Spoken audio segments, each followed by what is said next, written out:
ஃப்ரெஷ்ஷாக மசாலா அரைச்சி ஐபீன்ஸ் வச்சு ஒரு கிரேவி சப்பாத்தி தோசை கூடலாம் வச்சு சாப்பிட்றப்ப ரொம்ப டேஸ்ட்டாக இருக்கும். எப்படி செய்யலான்னு பார்க்கலாமா?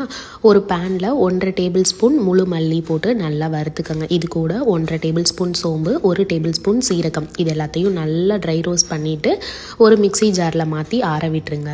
இப்போ இதே பேனில் ஒரு பெரிய தக்காளியாக 1, ஒரு 5 பல் பூண்டு, ஒரு துண்டு இஞ்சி, இதையுமே நல்லா வேக வச்சு எடுத்துக்கோங்க. இதுக்கு எண்ணெயெல்லாம் எதுவுமே ஊற்ற வேணாம். அதையுமே மிக்ஸி ஜாரில் மாற்றிட்டு நல்லா பேஸ்ட் மாதிரி அரைச்சிருங்க.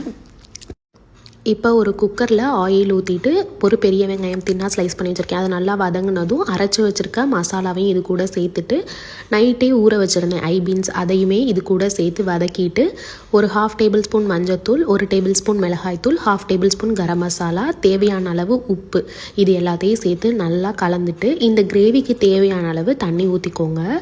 தண்ணி ஊற்றி நல்லா கலந்து விட்டுருங்க. உப்பெல்லாம் செக் பண்ணி பார்த்துட்டு லிட் போட்டு மூடி ஒரு 4 to 5 விசில் விட்டு இறக்குனீங்கன்னா சூப்பரான இந்த கிரேவி ரெடி ஆயிரும். இது செய்கிறப்பே வீடு ஃபுல்லாக நல்ல வாசனையாக இருக்கும். அப்படியே ஓப்பன் பண்ணிவிட்டு ஃப்ரெஷ்ஷாக கொத்தமல்லி இலை தூவி இறக்கிட்டு சப்பாத்தி தோசை கூட வச்சு சாப்பிட்டோன்னா ரொம்ப டேஸ்ட்டாக இருக்கும். ட்ரை பண்ணி பாருங்கள், எப்படி இருக்குன்னு கமெண்ட்டில் சொல்லுங்கள். தேங்க்யூ.